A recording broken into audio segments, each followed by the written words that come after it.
And welcome to the Multiversal Omnibus. Today we just have me, a single issue show. We're going to do these things just every now and then.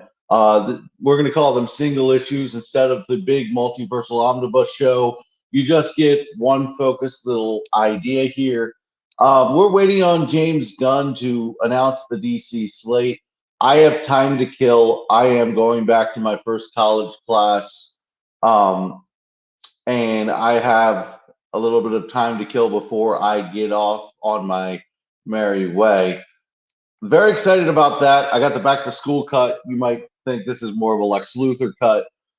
Today we're going to talk a little bit about Batman and the DCU. Now, again, we're still waiting on James Gunn to make his announcements, and they should be coming today or tomorrow. I'm very interested in the format, in the way that these announcements come. Uh, I don't think that we can possibly be pleased, um, because we've been building it up. By the end of the month, we're going to hear what the first 3 or 4 projects are going to be. It's probably not going to be this gigantic presentation that knocks us off our feet. It might be a video, but we're still waiting. We're still waiting, and I'm a big believer in James Gunn. I just don't know that we're going to get the kind of announcements in the kind of fashion that it's going to make everybody happy.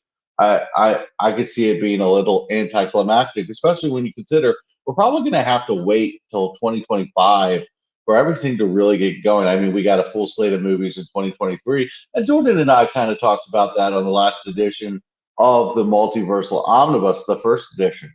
So here in the single issue, I kind of want to talk about an idea I had for Batman. Now, Batman is going on with Matt Reeves and Robert Pattinson, separate from the DCU. I've seen some things where it's like, oh, they're thinking about merging that into the DCU. I think that's been properly debunked by both Matt Reeves and James Gunn, the authorities on the subject. So until I hear it from them, I don't believe that Robert Pattinson's Batman will be in the DCU. Again, they're going to go multiversal down the line. Could you see a uh, No Way Home kind of a Batman thing where you get multiple Batmen in a movie? Sure, but we're going to get multiple Batman in a movie with Ben Affleck and Michael Keaton this year in the Flash movie. So I'm super excited about the possibilities of Batman in the DCU, and I wanted to talk about them. So you have the Batverse going on with Matt Reeves, and that's going to be the more grounded, serious, rooted in reality Batman that you got in the Batman. And I honestly had trouble because when me and my friend Ron were thinking about our DC slates and sharing our DC slates with each other, what we ended up, what I ended up having a problem with was I wanted to just keep the Matt Reeves Batman thing going because that's exactly the kind of Batman that I gravitate towards. The gritty, grounded in reality. That stuff is all up my alley. So I think you're going to get more of a Bat God kind of a guy. You're going to get a more OP Batman in the DCU, a guy who's already figured some things out. I really believe that origin stories have lost a little bit of their luster now that superhero movies are so mainstream, and it's become a portion of cinema that is very accepted and the general audience is already down for the ride. I think origin stories have lost their pizzazz. So I think you're going to get beginnings, but not the beginning, and heroes already in the way. So one thing I would like to do is, if I was running the DCU, is to get Batman to be the shadowy figure that you don't see at first, and you build him up as a myth. Build him up as a myth. And I actually had this idea for a TV show, HBO Max show, where it was from the perspective of a criminal or a supervillain or a guy every episode. Either that or the perspective of a citizen of Gotham that got saved by Batman. And nobody really sees Batman's face. Nobody really until the final episode, you don't really see it.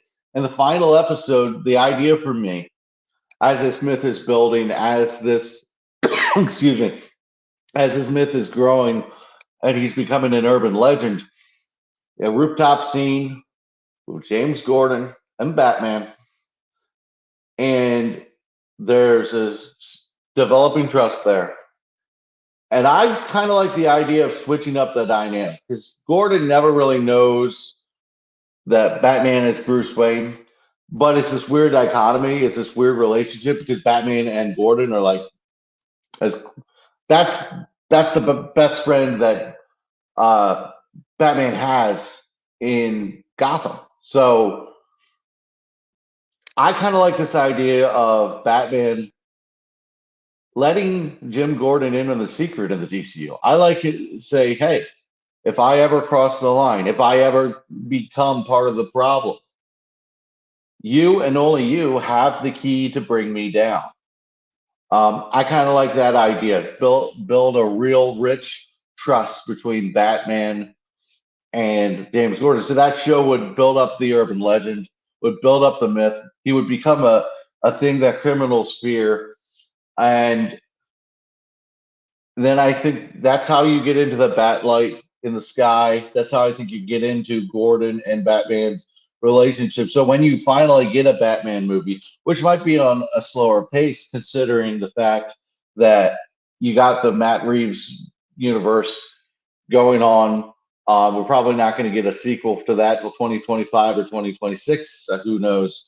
But you know that we're getting the Penguin spinoff, which is going to reportedly lead into it. I've even seen some reports that Robert Pattinson will be in the Penguin series. So I'm very excited about that. Of course, I'm a little skeptical if Pattinson is going to be there. They might save him for the movies exclusively. But it's going to be interesting to see how all in they are with the Penguin TV series. Because if they're all in on the Penguin TV series and they really give you Pattinson Batman in the Penguin TV series, they're throwing all their cards on the table and they're going all for it, and that's pretty cool. So I like the idea of a Batman that faces more um, comic booky villains in the DCU. Uh, we've been talking a lot about Matt Reeves' Batman and the villains that he can and can't do. I know a lot of people want Captain Freeze, a lot of people want Clayface. I think Clayface would be a perfect villain for DCU. More of a guy who can morph into anything, made of clay. You know, that to me, Clayface is kind of the supernatural kind of thing that fits more of a Scott Snyder, Greg Capullo, very comic booky kind of thing. I think it fits. It's straight out of a comic book. It's the Arkham games. Clayface to me is a guy that fits that kind of a tone. And he's been, you know, Batman the Animated Series did Clayface about as well as you could do. But Clayface to me, and this might be an unpopular opinion, shouldn't be in the DC, shouldn't be in the Matt Reeves universe. I like the idea of him continuing to fight guys like the Penguin, the Riddler, the Joker. I wouldn't mind having a Two Face in there. Two Face is, of course, my favorite villain outside of the Joker for Batman. I really like the idea of a Hugo Strange. I like the idea. Um, I like the idea of that kind of a Mad Hatter. Those kind of villains I think are great for the realistic, less comic booky style of the Batman. And I think less comic booky isn't necessarily fair because remember, you pulled stuff out of a Long Halloween in year one, but those were more grounded comic books in the first place. So I I really like the idea of guys like Bane, Killer Croc, Clayface showing up in the DCU Batman. I like the idea of a DCU Batman being the guy who does the impossible feats. I like to see him do a couple of impossible feats, things that you don't expect a human to be able to do without superpowers. Because he does that in the comics all the time. He does that in the comics absolutely all the time. And people say, "Oh, Batman's too OP. Batman can get away with anything." you give him prep time, all that stuff. But comic book Batman defies the odds, and I'd like to see him faced up against something that isn't realistic, um, that isn't that is very stuck in the comic booky craziness of it all. And then when you get to these team ups with the Justice League, you don't get that situation that you got with Ben Affleck. Because when Ben Affleck's Batman got into the Zack Snyder's Justice League, we're not going to acknowledge the other one. When they got into Zack Snyder's Justice League, you saw that he was a little outclassed by the alienness of it all. But he's the one without superpowers, and it sticks out. And I think if you can develop a Batman who uses his resources, his technology, his brains, and quite frankly, the fact that he's peak human, as the peak of the human condition physically, I think you can really develop a Batman that can stick around with the Justice League, that can be intimidating to a Flash, to a Superman, realistically. And that if you can develop the idea that Batman can do a lot more than you would expect a human, if you can put that idea in, that's going to be huge. So I like the two components for the DCU Batman that I really want to see is I want him to let Gordon in on the secret. I think that's a little different. I think that's a little different. And I want him to face comic booky villains. I want Killer Croc. I want a Bane that doesn't look like Tom Hardy. I want him to tower over Batman. I wouldn't even mind if he was CGI. Um, I want a Clayface. I want Court of Owls can be in the Matt Reeves verse, but that Talon would work really well in the DCU too. So this is the kind of bad guys that I want in the DCU. Um, and I think those two elements are going to bring a quite frankly badass Batman to the big screen. I think I want to merge the best of all the Batmans. I want to merge the sheer physical strength and ferocity of Ben Affleck's Batman. I want to have the brains of Matt Reeves' Batman, the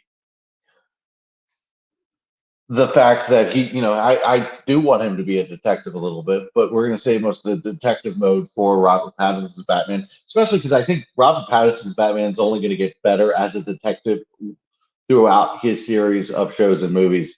I think the more Robert Pattinson Batman you see, the more clever he's going to get. Um, I think it's year two Batman is what we saw. I think he's going to end up being that guy who has an answer for everything. I think that's what we're going to get eventually. Um, but with I want that kind of element in the DCU. But I want a mix of Ben Affleck, Robert Pattinson, Christian Bale. I want all the things that make Batman good in the movies, and I want to put them all into one Batman. And that's a hard, tall task, but I have a lot of confidence that James Gunn will get the right directors in there. James Gunn is a guy who has a lot of great connections in Hollywood, and I think he knows. I think he knows tone of movies better than he gets credit for. I know me and Jordan talked about this a little bit on the last edition. Where look, James Gunn is a guy. I said, we're talking should he direct a Superman movie, and I think he should because I think the heart that he showed in Peacemaker, the ability to make you root for characters, is exactly what you need in Superman. So I think he knows what each property needs. I don't think he's going to end up being a guy who puts his Guardians of the Galaxy spin on everything. He didn't even put his Guardians of the Galaxy spin on the Suicide Squad. The Suicide Squad felt fresh. It felt like something that I hadn't seen before, and that's pretty impressive. Look, remember the Suicide Squad as a movie, it was very similar to Suicide Squad, the movie that came before it. That the studio interference ruined David Ayer's cut. I'd love to see the third act as intended, and I'd love to see what David Ayer's tone was going to sound like in the movie because I know it was going to be a lot different than the studio let him come up with. But James Gunn is a guy I have a lot of faith in. I'm waiting for the announcements, just like you. By the time you hear this, you will probably have gotten these announcements, and I would bet Batman want to be part of it. But again, Matt Reeves, you're going to get a slow roll with Batman. I wouldn't be surprised if we got a slow roll of Aquaman and Wonder Woman. I think you're going to get Superman. I think you're going to get Green Lantern. I would love to see Green Arrow. I keep pounding the table for Green Arrow. I think he's one of the most underutilized characters in DC lore. I think Arrow was a show that really started a lot of good things that the movies need to continue. And I think Arrow is a cool comic book character that if you're waiting on Batman, one of the criticisms of the show Arrow was, oh, it was a Batman show without Batman. They made the Green Arrow as Batman as possible. Well, you know what? Green Arrow and Batman have some similarities. If you're waiting on Batman, you got a street level fighter with Green Arrow, and if you bring in Green Arrow, you can bring in Black Canary, Dinah Lance, one of the best characters in comics. Um, you can bring in a lot of cool things into the DCU while you're waiting for Batman, while you're waiting maybe for Aquaman. Maybe they are going in the Lobo direction with Jason Momoa. We know Jason Momoa is excited. Right, what we don't know right now is what he's excited about. Can't wait to see that, guys. Yeah, I'm super super excited for everything, and thank you for letting me do a little rambling about Batman and what I would want to see from Batman specifically in the DCU as we wait for James Gunn. So I hope you enjoy this little single issue. And remember, we got a lot coming up on the Multiversal Omnibus. When James Gunn makes his announcements, I might do another one of these single issues, and we will definitely talk about it on the main show. The Multiversal Omnibus will cover the DCU slate pretty thoroughly. And remember, we're going to have movie reviews, and when The Flash gets started very soon, we are going to have episode reviews of it. It'll probably just be me in a single issue. It'll probably be about 10 to 20 minutes, depending on how much I have to say about it. I don't want to fill uh, time in the airwaves just to fill time in the airwaves. So thank you for being with me. Look forward to the main show. Looks like I might have Jordan on again next week. Very excited about Jordan. He's been filling in very well, and he's an awesome guy. Again, he's not here today, but I just want to thank him for probably coming back on the show next week. Um, we've been talking to a few other people. We'll get people to bounce off me here on this show, and it'll be a lot of fun. And this is really a great outlet for me to get all of my thoughts out there into the ether, contribute to the community of comic book property fans. So thank you for sticking with me and hope you enjoyed. You guys have a great Monday. And when James Gunn finally and Peter Safran finally make their announcements for chapter 1, we'll cover it. Read some comic books, watch some movies, and have fun, guys. Let's go.